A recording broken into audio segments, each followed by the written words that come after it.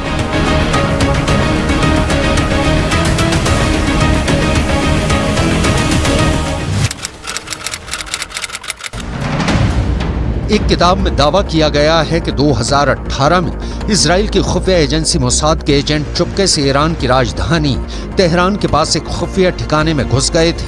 वहां उन्होंने हजारों की तादाद में ऐसे टॉप सीक्रेट फाइलें चुरा ली थी जिनमें ईरान के परमाणु बम बनाने के कार्यक्रम का पूरा कच्चा चिट्ठा था। इसी साल मई में अमेरिका की न्यूज एजेंसी एसोसिएटेड प्रेस ने एक रिपोर्ट छापी थी जिसमें दावा किया गया था कि ईरान ने अपना एक परमाणु प्लांट जमीन के इतने अंदर बनाया हुआ है कि अमेरिका की मिसाइलें भी उसे भेद नहीं सकती। एसोसिएटेड प्रेस ने अपनी रिपोर्ट में दावा किया था कि ईरान तेहरान से करीब 225 किलोमीटर दूर नतान्ज न्यूक्लियर प्लांट के पास पहाड़ों में सुरंगें बना रहा है। जमीन में 260 से 328 फीट तक गहरी सुरंगें। ये गहराई इतनी ज्यादा है कि माना जा रहा है कि अमेरिका के बम भी ईरान की सुरंगों का कुछ नहीं बिगाड़ सकेंगे। यूरोप के भी कई देशों की इंटेलिजेंस रिपोर्ट कहती है कि ईरान परमाणु बम बनाने के इतने करीब पहुंच चुका है कि वो बहुत जल्द अपना पहला परमाणु बम टेस्ट भी कर सकता है।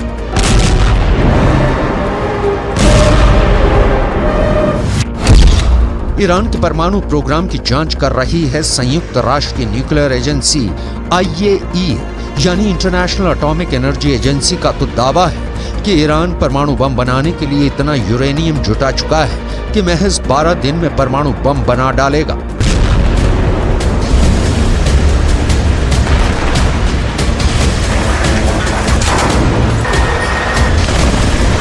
ये दावे डरावने हैं क्योंकि जब से हमास ने इजराइल में घुसकर हमला किया है तब से ईरान के न्यूक्लियर प्रोग्राम से पूरी दुनिया का ध्यान हटा हुआ है। ईरान के जिस परमाणु कार्यक्रम से अंतर्राष्ट्रीय मीडिया की नजरें नहीं हटती थी वो युद्ध की रिपोर्टिंग में लगा है।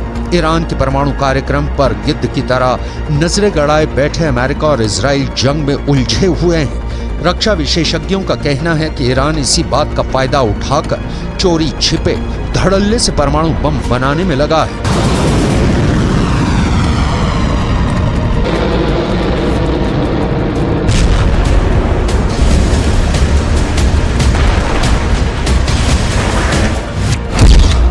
सवाल ये है कि क्या 7 अक्टूबर को हमास से इजराइल पर हमला करवाना ईरान की सोची समझी साजिश का हिस्सा था ताकि वो पश्चिमी देशों का ध्यान हमास में भटकाकर आराम से अपना परमाणु बम बना सके? क्या बीते 2 महीने से ईरान परमाणु युद्ध की प्लानिंग कर रहा है? ईरान ने यूं ही तो धमाके की धमकी नहीं दी होगी, जरूर उसके हथियारों के जखीरे में ब्रह्मास्त्र आ गया है। ईरान की धमकी का मतलब है पत्थर की लकीर। अब वो दोबारा नहीं चेताएगा बल्कि सीधा अटैक करेगा।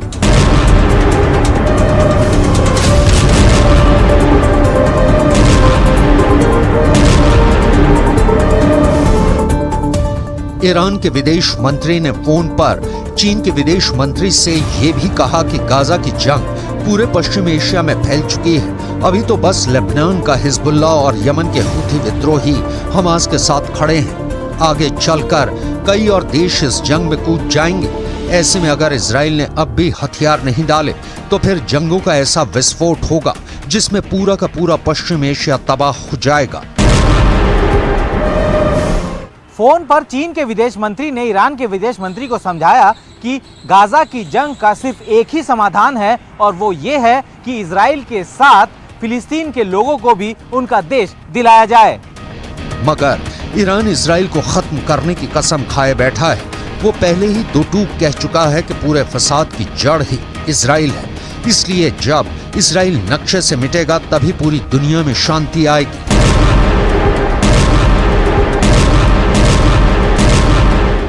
ईरान आर या पार के मूड में नजर आ रहा है। अब तक उसने इजराइल के खात्मे की बस दुआ की है, इजराइल को धमकियां दी हैं और हमास और हिजबुल्ला से उस पर हमले करवाए हैं, मगर कभी इजराइल से जंग के मैदान में सीधे सीधे दो हाथ नहीं की। ऐसे में अब अगर ईरान युद्ध लड़ने उतरता है तो ये उसकी इजराइल से पहली और आखिरी जंग भी साबित हो सकती है। ये ऐसा युद्ध हो सकता है जो ईरान या फिर इजराइल को मिट्टी में मिलाने के बाद ही खत्म होगा, क्योंकि ईरान के जंग में उतरने का मतलब होगा तीसरा विश्व युद्ध, जिसमें एक खेमा होगा अमेरिका और इजराइल का और उनके खिलाफ खड़ी होगी उनके दुश्मनों की बहुत बड़ी टीम। ऐसी टीम जिसमें ईरान तो होगा ही, उसके साथ होगा चीन और उन दोनों का दोस्त रूस भी। अगर ये युद्ध हुआ तो शायद दुनिया ही टुकड़े टुकड़े हो जाए, क्योंकि इन सभी देशों के पास दुनिया को खत्म कर देने वाले खतरनाक परमाणु बम हैं। अमेरिका के पास 5224 परमाणु बम है और उसके साथ ही इजराइल के पास 90 और इनके साथ खड़े रूस और चीन के पास परमाणु हथियारों का जखीरा है। रूस के पास दुनिया में सबसे ज्यादा परमाणु बम है। उसके परमाणु बमों की संख्या 5889 है। यह आंकड़ा अमेरिका के परमाणु हथियारों से भी ज्यादा है। वहीं चीन के पास 410 परमाणु बम है। ऐसे में अगर अपनी ताकत की नुमाइश की कोशिश और दिमाग की गर्मी में परमाणु बम चलाने का फरमान पास हो गया तो तबाही मच जाएगी।